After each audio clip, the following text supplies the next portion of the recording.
Welcome, everyone, to ICTforAg 2023. It is my great pleasure to kick off this year's conference. My thanks to CGIAR, DAI, and Dev Global for their leadership and partnership with USAID in hosting this important gathering. It is great to see how ICTforAg is growing and evolving in exciting ways since its inception in 2015. Over the next 3 days, more than 1,000 people from around the world are expected to convene virtually to exchange ideas and solutions about how digital technology can transform our agri-food systems. This is an absolutely essential conversation to be having. Our agri-food systems are facing unprecedented challenges, and vulnerable communities are struggling like never before. As you all are keenly aware, digital technologies are helping communities to withstand shocks and stresses and to strengthen resilience in new ways. We can see this in fragile areas where smallholder farmers are using improved forecasting systems and geospatial data to make better decisions about when to plant, harvest, and water their crops. We're seeing this as small and medium agribusinesses, the backbone of so many agri-food systems, tap into mobile services to access financing, store and move their products, and reach new customers. At USAID, we're working with partners around the world to make digital technologies an integral part of our work. Last year, the US government launched a new global food security strategy, which guides our whole-of-government Feed the Future Global Hunger Initiative. The new strategy elevates digital technologies as part of how we carry out and also measure our efforts. This allows us to ensure that the appropriate and responsible use of digital technologies, from infrastructure such as satellites to software like mobile apps and websites, are not just an optional benefit of our programs, but an integral part of our implementation. USAID's work in Nepal is just one example of how we're doing this. Our partners are working with local app developers to connect more than 160,000 farmers with best practices to manage pests and efficiently use fertilizer. Over the next few days, you'll hear more inspiring efforts and progress underway to transform our agri-food systems through digital technology. But of course, that's only part of the conversation. The world is rapidly moving to a digitally connected world, but millions of people remain disconnected. Cost, network coverage, digital literacy, and other factors are blocking so many from reaping the benefits. Women in particular often face greater barriers to accessing technology that might otherwise connect them to finance and new job opportunities. This carries real consequences for their families, communities, and local agri-food systems. If we are to truly leverage digital technologies, we need to overcome these hurdles. This year's ICTforAg is tackling exactly that with its theme of cultivating inclusion.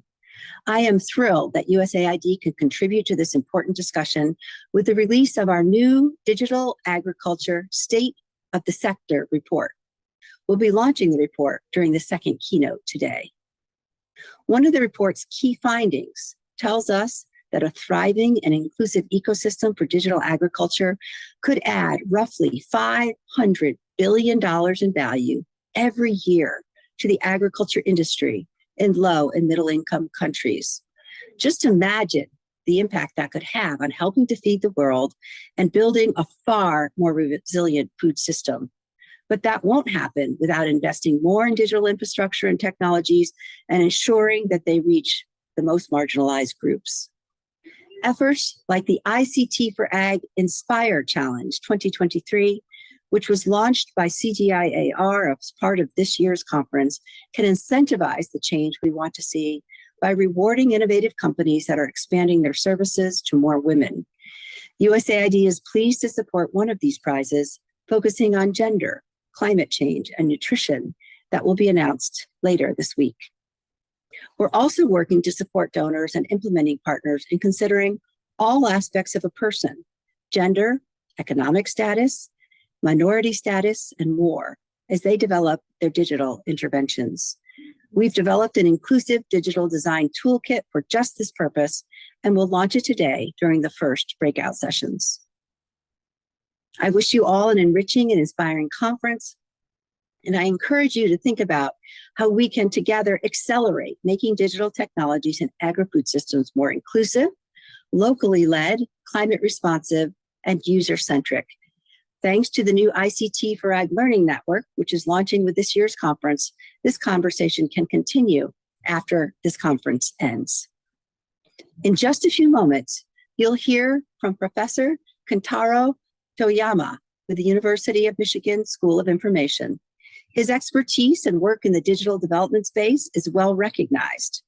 As one of the co-founders of Microsoft Research India, he supported a research project on video-based extension that was spun off into Digital Green, which he helped to launch as a founding board member. USAID has partnered with Digital Green to help reach thousands of farmers in several countries around the world. Please join me in welcoming Professor Toyama. Thank you.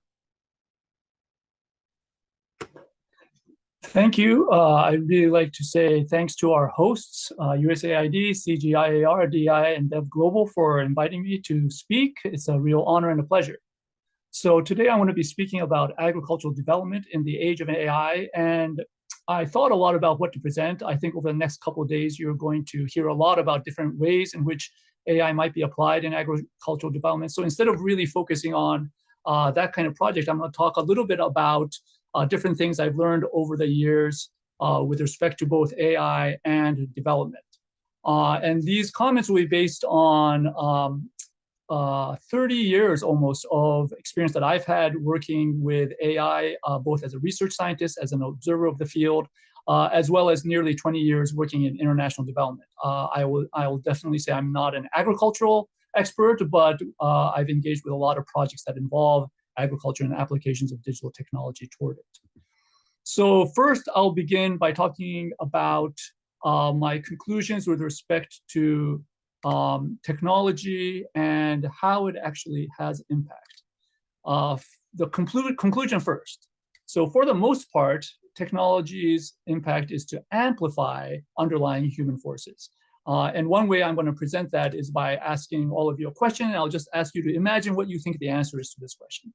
So which of the following groups most often completes massive open online courses? These are the courses that are available for free online. A, jobless high school dropouts, B, motivated working class people, or C, college educated professionals. Now, if you thought C, you'd be correct. It's now been a little over a decade since the first MOOCs came on the scene. Initially, they were thought to provide an education for everybody. In fact, in the early days, people used to say that with MOOCs, we would no longer need to have physical universities because people could just learn online.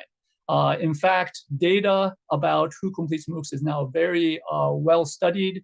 And what the conclusions are is that MOOCs actually they're completed most often by people who already have jobs, who are often college educated, and who are in various stages of their professional career. Now, why would that be, given that the people who really need an education are probably these other categories of people? Basically, what it is that people with an education already know how to take in that information. They have good study habits. They often have the leisure time, as well as the energy to do extra work after their job. You can imagine if you're holding down 2 jobs just to feed your family, that the last thing you want to do is undertake more work, especially solving math problem sets or whatever it is, in order to really learn a subject. And so the overall conclusion about all of this research is that MOOCs are very good as supplemental education for people who are already good students. They're not great for exactly the people for whom we would like to improve education.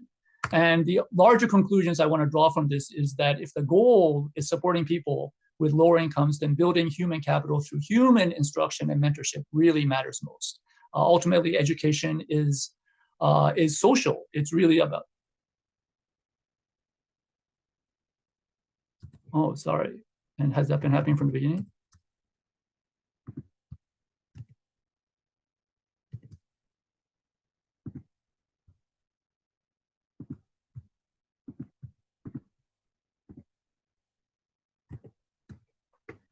Working?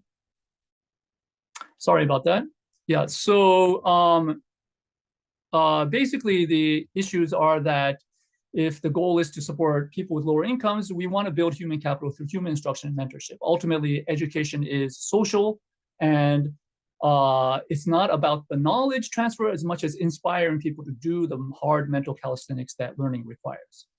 The other thing to realize about this situation is MOOCs are a technology which are basically free. And as long as you have some access to the internet, which increasingly people all over the world do, then you could be accessing them. But even with a free technology, it's really the rich who get richer, the educational rich who get richer.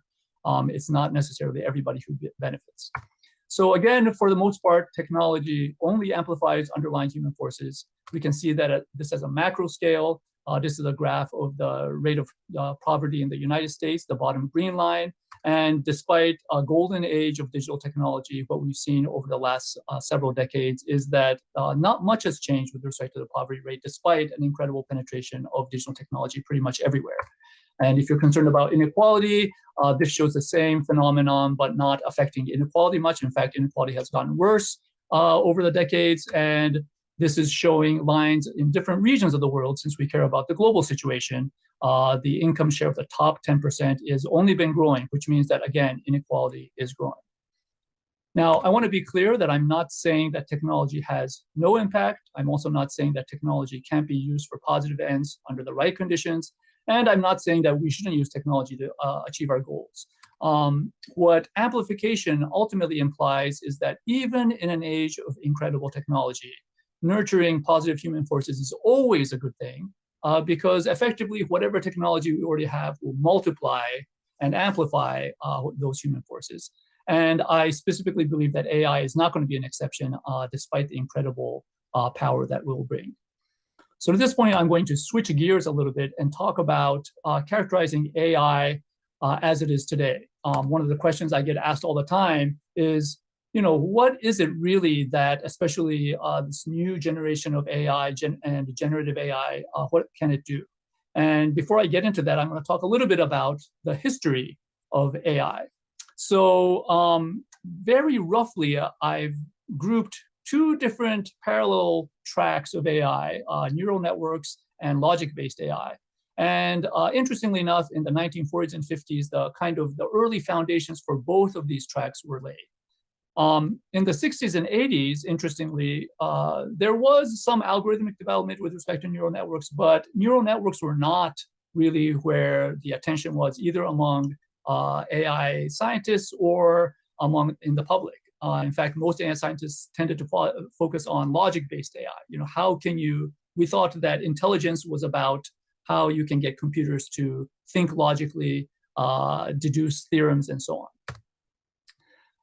Over the 1990s and 2000s, this began to flip. So on the one hand, the logic-based AI did spectacularly well in doing things like defeating the grandmaster of chess at the time. But ultimately, the field kind of ran into a bit of a block. Like, we realized that logic by itself was not really enough to do some very basic tasks that even 5-year-old kids could do. And so over time, that work started incorporating more and more statistical methodologies, and they began to look a little bit more like neural networks. Meanwhile, with neural nets, there was steady progress, and in the 90s, there was significant advances in, for example, being able to recognize handwritten digits. And the Postal Service in the United States, at least, began to use neural network-based AI to recognize handwritten digits, which was a problem that until then had really foiled people in AI. And then fast forward to about the middle of the 2010s, and we saw what is now really the AI revolution. Thanks in great part to increasing computer power and the sheer availability of data, digital data, much of the core understanding of neural networks was shown to actually turn out to work spectacularly well if you did some tweaks in terms of a lot of the ways that neural networks are trained and run. And meanwhile, logic-based AI kind of fell by the wayside. At least at this point, very few people in AI are continuing to do this kind of work. although there are certainly elements of things that we learned over the last several decades that are still important. And there's a good chance that at this point, we're pretty sure that neural networks are the way to go. There's a big open question as to the degree to which we need to be manually inserting logic-based systems and combining them with neural nets. And I'm going to switch now and talk a little bit about what it is that today's generative AI is really good at. And I'm guessing that all of you who've been interested in developments with ChatGPT, with Midjourney and so on, have read lots of things about this. And I'm going to make an attempt at characterizing what I believe is generative AI's strengths. Effectively, neural network-based AI, and all of the headline-grabbing news about AI these days tends to be neural network-based. It excels at statistical pattern recognition and generation. And what's surprising is how far that gets us in terms of helping these systems appear to be doing some kind of reasoning. But underlying the neural nets, there's not actual logic-based circuitry, at least none that has been manually coded. And so what I believe is that what looks like reasoning is actually soft pattern matching and template completion, again, in a statistical sense, and based on huge amounts of data. So you can answer lots of questions very accurately. You can even do a lot of logic simply because there's so much of that already in the data that these large systems are being trained on. And as a result, because they're not strong at the kind of more logical types of reasoning, you get things like hallucinations where the system makes up answers to questions. You get a blurring of truth and falsehood. These systems have no real sense for what is true, what is false. There's unreliable math and logic. There's unreliable planning skills. And so to summarize, you can think of today's generative AI as doing soft pattern matching and generation, which goes a surprisingly long way. It does a lot of things that look like logic, but it's actually not doing that kind of hard reasoning.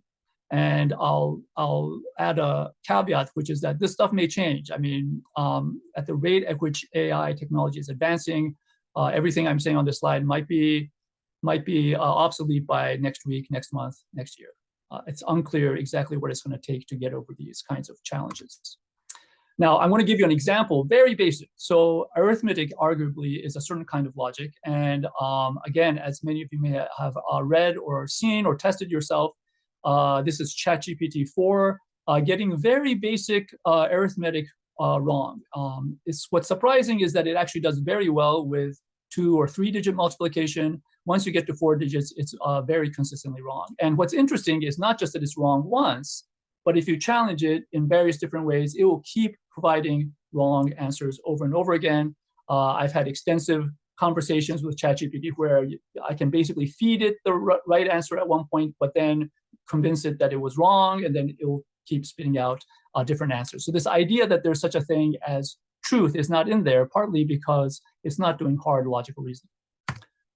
So what does that mean for those of us who might be using generative AI?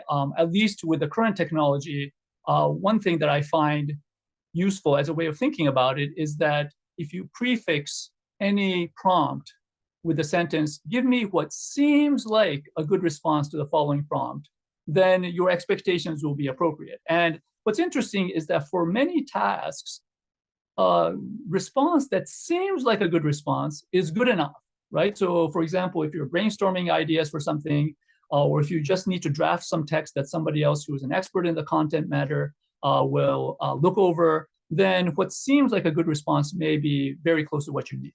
At the same time, there are also tasks for which what only seems like a good response is not good enough. And so obviously, if you're providing any kind of life and death advice, you want to be extra careful. And I would argue that different kinds of agricultural advice, for example, can be life and death for a smallholder family that is dependent on agriculture for their livelihood. So finally, let me transition to some recommendations. These are generic recommendations that I believe hold for most technology for development projects and specifically addressing certain areas of agriculture. So the first thing is all of us who hopefully have good intentions in our work in development To the extent that we find the technology useful, I believe we should be using it. It will help amplify our own impact. And again, as long as that's aligned with positive goals, that is a good thing. And incidentally, this image was generated by DALL-E 3. On the other hand, and consistent with the law of amplification, it's important whenever we can to invest in human and institutional development. I came into technology myself because I felt like technology somehow lasts, science is enduring, is looking for truths that are persistent. But over time, I've come to the conclusion that actually human beings and their capacity and their culture are what are ultimately sticky. And that if you can help raise the degree of capacity that an individual has, that an institution has, that a country has, that will stick over time in a way that, interestingly enough, technology tends not to. And so any investment in human and institutional development, I think, is worthwhile. Many of us work with technology, but if we can spend any of those donor dollars on investing in human and institutional capacity, I believe those are worthwhile. The other thing about them is that the private sector is much less willing to invest in human capacity. And so to the extent that those of us who are dependent on public sector funds to do our work, I believe those funds are best spent on the things that the private sector resists funding. And then finally, one thing that I've learned over the last couple of decades is that for those of us who are bringing technology to any given challenge in development, the most effective way to ensure that the technology is going to have positive impact, and there's very rarely a guarantee that it will, is to work with dedicated organizations who have demonstrated some success at the larger development goal that you're interested in. So in the photograph, you see an example, which is Digital Green. This is an organization that uses a lot of digital technology. Increasingly, they're also trying to incorporate AI. But one thing about the way that they operate is that they always partner with organizations, whether they're nonprofits or government agencies, that already have boots on the ground, that have trusted relationships with farmers.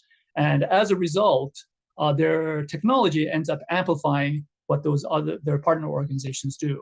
And that's the best guarantee that the technology is doing something positive. So I'm going to end now to take questions. But as a summary, for the most part, technology only amplifies underlying human forces.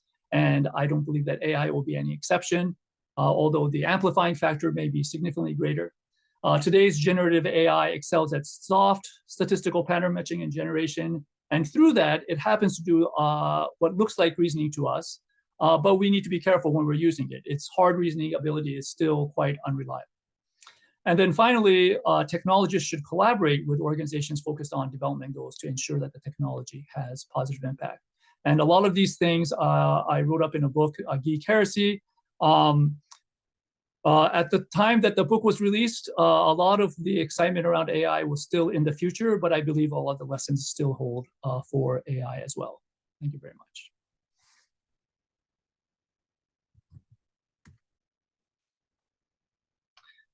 Okay, great. Yeah, thanks so much for the insightful, very impressive feed of the information shared with us, Kentaro. So I'm going to go through some of the questions we received. And yeah, there are a lot of, as you can imagine, interest or learning more about AI, the history of AI and how far we have come. The first question I saw, which is interesting, is AI still a black box, or are we I mean, do we know better now at this stage that where AI goes wrong and when AI goes wrong, and can we trace back and kind of debug AI system? Or because there are a lot of concerns that in the early age of the neural network and AI, it seemed to be largely black box. It didn't get a lot of trust in academia. So do you see that happening again, or are there any changes coming up?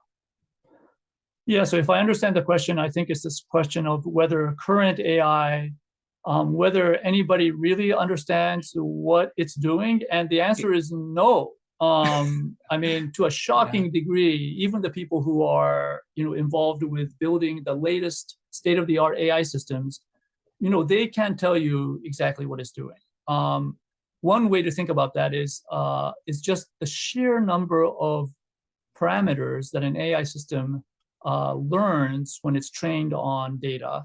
Like ChatGPT 3, I think, was an example where they have 175 billion numbers that when it's training itself, it learns. And those, a good number of those values have an impact on a given response that it might make to a question that you send it. It's not clear that anybody, frankly, can really understand what those numbers are doing. But even more, we really don't have a good way to fully understand exactly what the systems are doing in a way that human beings can explain. I've made one attempt, in part 2 of this talk, and I think, at least for me, it's one. It helps explain the difference between the things that it gets right and what it doesn't.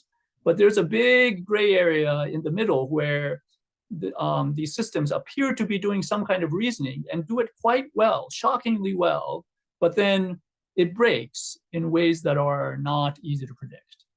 And so, yes, I think we have to be very careful. I do think, again, that there are some tasks for which existing AI is spectacular, but if it's something that's going to affect, a significant decision for an individual somewhere out there, I think we have to be very careful and really test thoroughly. Yeah, so that's both exciting and fascinating, and also concerning and quite alarming. So hopefully we'll have some standardized kind of measure to test how truthful the AI responses are, especially for agriculture and our stakeholders in local institutions and local environment. So relatedly, so I see a question coming up around the localization of this AI technology in rural settings, for example. The rural smallholder farmers are not speaking largely the major languages that we are speaking. So they might have their own very specific context, the challenges that might not have been captured in all this training data out there that a lot of AI companies and AI developers are using. So the question is around how close are we to make these AI technologies? And one of the specific technology mentioned is kind of natural language processing to understand the local languages, rural communities, and detect those technologies, detect kind of challenges that farmers facing, and give very customized advisory services. So do you see some good examples of doing that in the Yeah. So let me separate that question into 2 questions. I think one is about the degree to which language localization can happen for languages that are not well represented, in digital form. And then the second question is really about the degree to which agricultural advice can be tailored to a specific situation. The language localization question is very interesting. It's been known for some time that the neural net-based systems depend a lot on the availability of data. And there's a school of thought that basically believes that the more data you have, the more systems can do. And that's certainly been proven to a certain point. I think what we'll see probably within years is technology where you basically set up a system and have it listen to conversation by somebody who is, speaking a language that the system is not yet aware of. There might need to be certain amounts of interaction. There might need to be a conversation between somebody who speaks another language. But over time, and probably that time will shrink and shrink and shrink, the system will effectively learn that language. Already existing AI is unbelievably good at translating between at least the dominant languages. And so the underlying capacity, I think, is there. And I think with additional advances in the algorithmic side, that will happen quite quickly. With respect to agricultural information, a lot depends on really the input training data. And again, I think the main question there is, my guess is existing systems, can already do surprisingly well on agricultural questions. But again, they're probably unreliable when it comes to specific things about facts, right? Like they might be, for example, let's say you're facing a particular kind of blight, and there might be a specific formula that you need to use to apply to your plants. And it might be very specific with respect to the ratio of, certain kinds of chemicals that are used and so on. there's always the danger that the system will provide an answer that looks very reasonable, but actually gets, let's say, the percentages of different input wrong, for example. And that could be disastrous for a farmer who takes advantage of that kind of content. And so there is a need, I think, to, again, test thoroughly. It's not impossible. And actually, even without current generation AI, I think a lot of that advice could certainly have been given out in an accurate way that agriculture experts would approve. So I think it's a matter of time, and maybe some of the people in the audience will be involved in developing those systems that are in fact reliable. And then a combination of those kinds of systems that can provide the kind of factual, concrete, hard advice with the systems that are good at language would basically serve that purpose. Yeah, great. Yeah, so another question. Yeah, again, like we see a lot of questions on generative AI. I think that's really the hot topic, as you rightly said so in the beginning.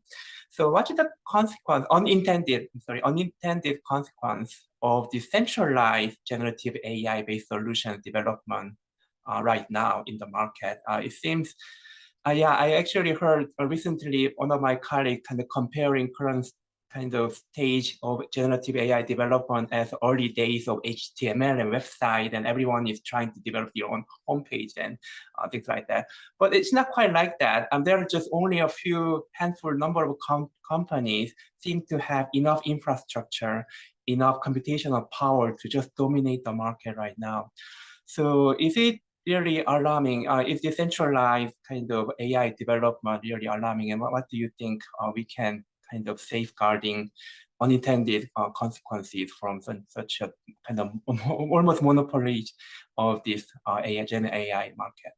Right. I do think that just like with everything else digital, that the costs of operating even what we think are prohibitively large, AI systems will come down rapidly. The market is there, and the private sector has plenty of incentive to do that.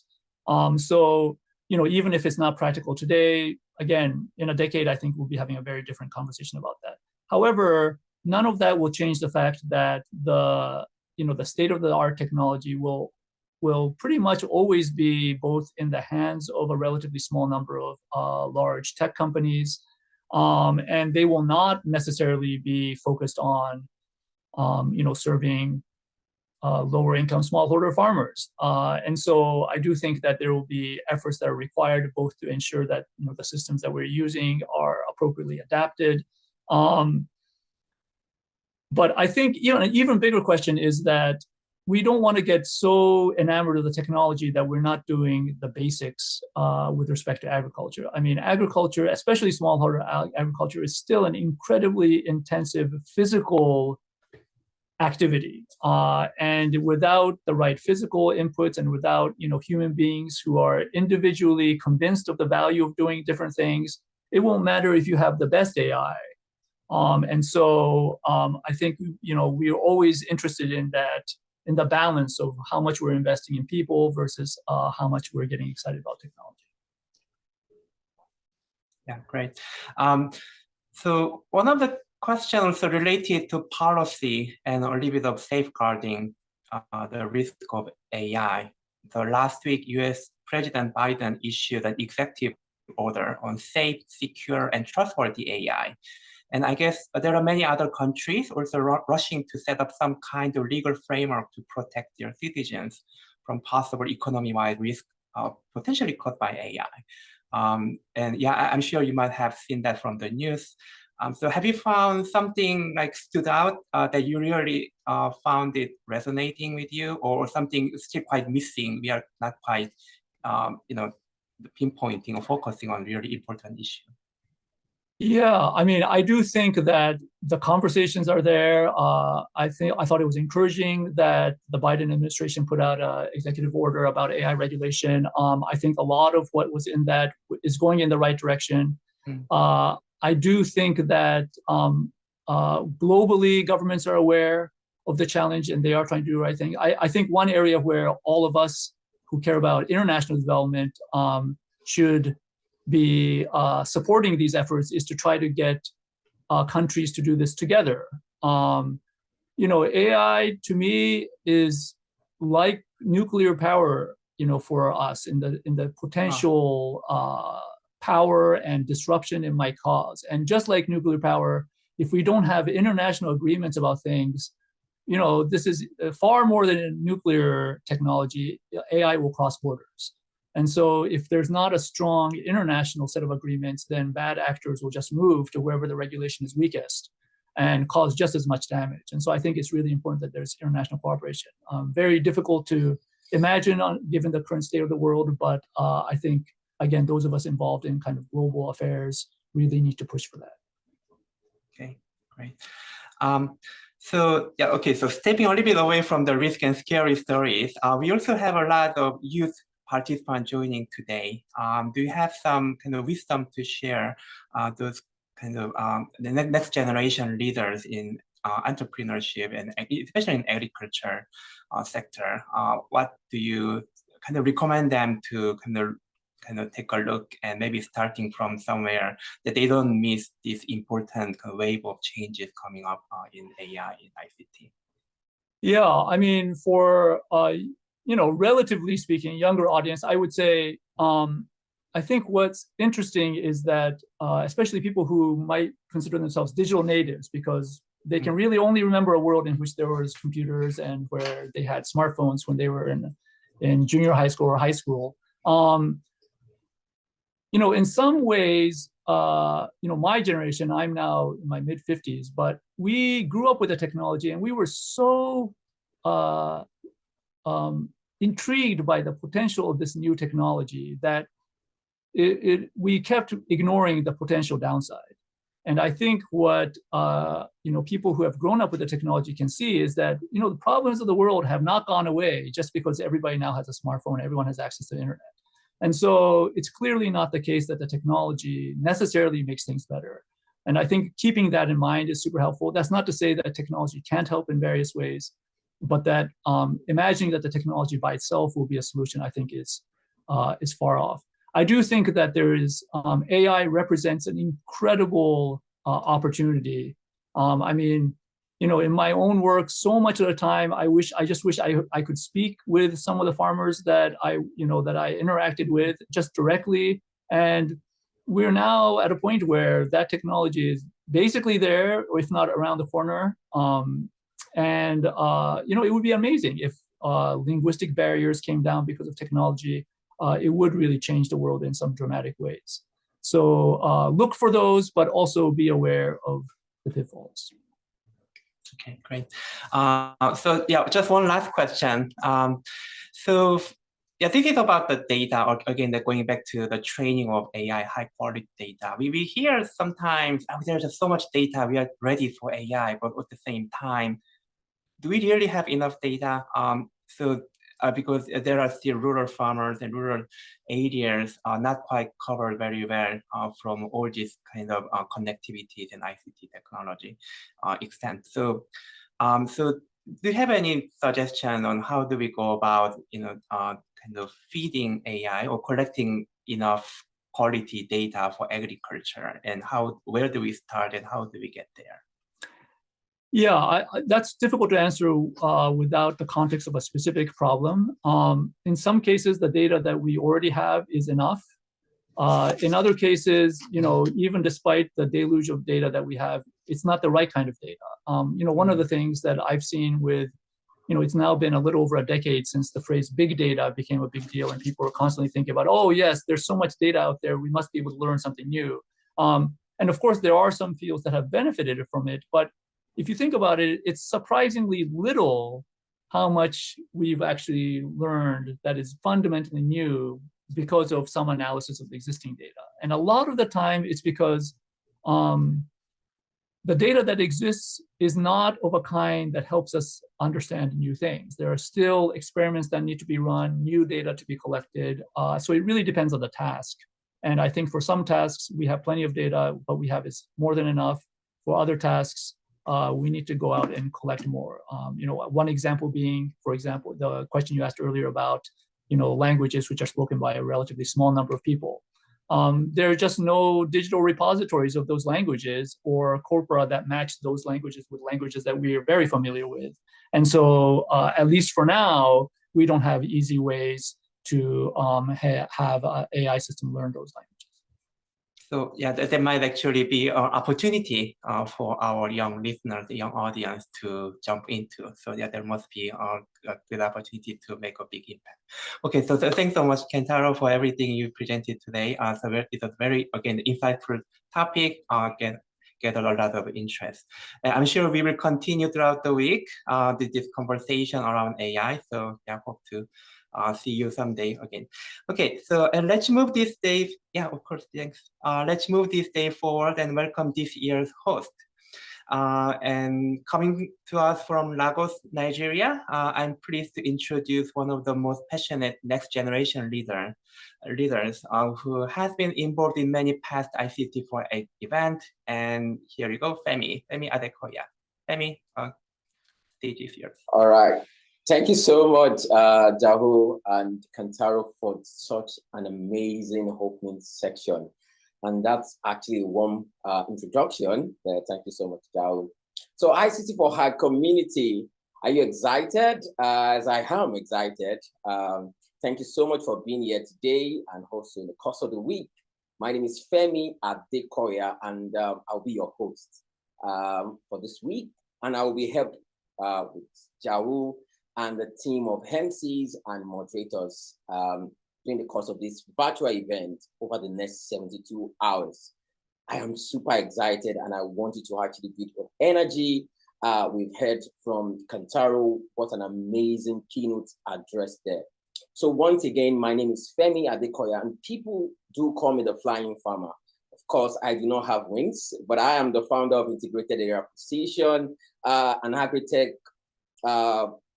startup based here in Nigeria, Lagos, where we are providing precision agriculture solutions to farmers, leveraging drone technology and the power of data analytics to help farmers to farm smarter, better, and more profitably. And I'm also passionate about raising the next generation of tech-inclined and digitally savvy farmers who are able to influence and actually play actively in the fourth agricultural revolution, which is the digital revolution. So once again, thank you so much for joining us. And I want to say thank you to USAID as part of the Feed the Future program. And also DAI, want to say thank you to CGIAR and also GlobeDev for actually organizing and making ICTforAg 2023 a reality. Awesome. So while we're excited about this year, all that we have for you, I am even more excited to. I'm more excited for what is coming in the course of this event, and as we also proceed into 2024, because 2024 promises to actually be better and greater. So we want to actually keep the community better connected and engaged all year round in our learning network. So I just want to give you a brief history about ICTforAg. This event has evolved over time since 2015, yes, when it started in Washington, DC area. And it has actually become an annual convening event where agri-food system stakeholders, technology experts, and enthusiasts gather to share knowledge, find solutions, and form partnerships to address challenges in the agri-food system across the low and middle income countries. This year, we are actually having this virtually, but next year, we're going to be having, and many more years to come, which we hope, we're going to be having them in person. So we're going to be coming back in person and also having an hybrid format. A virtual event this year that transforms into an hybrid event next year would allow us to establish in-person connection while using technology that, like we are here today. Okay, this technology and virtual component of our event makes this content and community inclusive and available to all around the world. So before we jump into the 3 days agenda, I want to actually encourage you all to be active, and we want you to actually participate actively on social media and engage your network. We want you to actually use the hashtag ICTforAg 2023, hashtag ICTforAg 2023, so that it can be easy to follow your posts, your tags, and also tagging appropriate organizations like Feed the Future, organizations like USAID, organizations like CGIAR, and DAI Global. So you can actually find them on social media, on Twitter, on LinkedIn. And most importantly, do not forget to tag and mention at ICTforAg so that your tweets can actually be retweeted, your engagement can actually have more wider audience.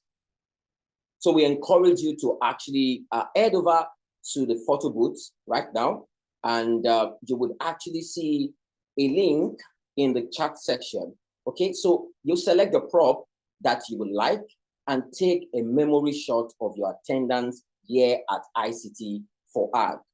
We want to tell you, and I want to personally tell you, that you should have fun.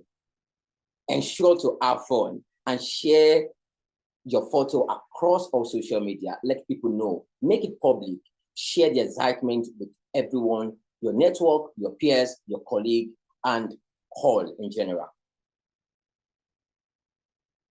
So we have an incredible agenda with more than 100 speakers across more than 50 sections covering topics that spans inclusion, innovation, and inspiration. So Jao, I heard that there is actually a certification and a certificate available to attendees. Can you tell us a little about that? Yes, so we received many questions about the certificate, and we got you covered. So we will issue the certificate based on your active participation and engagement throughout the week. You asking the question, attend the session, and visiting the booth, etc. So look out for the post-conference email next week, and we will follow up and we'll provide information how we can issue the certificate. But yeah, first, we would love to see you actively engaging, and then we can sort out the certificate business next week. Thanks. Thank you so much. Thank you so much, Jao. So we'd like you to actively engage. That is actually the key word, actively engage. And don't forget to have fun. So let's get into some housekeeping. Okay, so the lobby is where you go to find everything and choose the next section you would like to attend. Please use the chat functionality in the sections you attend in the lobby to submit your questions. Share your thoughts and reflect on what we hear while you are here. As an attendee, you are able to build your agenda and sections throughout our 3 days together. Over the course of this event, you can be able to build your agendas and sections by bookmarking sections, and you will be attending in your calendar within the itinerary. We have so many great sections and time where breakouts are going on at the same time. If you can't actually watch live, all of these sections will be available shortly after each section, ongoing after the event, both just right in this Zoom event, and also in long term on the ICT website and perhaps on social media. So here are some first tests of navigating Zoom events. It is time to transition to our next keynote section. So you would actually have to exit the Zoom webinar, return to the lobby. If you are actually already in the lobby, the individual keynote sections will continue to play in the lobby area. If you want to click into the sections, you are able to select the section and join the Zoom webinar. Inside the webinar, you are able to participate in a section, post to the chat, and be part of an audience interaction. Jao, we will see you over in the Bean Talk keynote. See you there.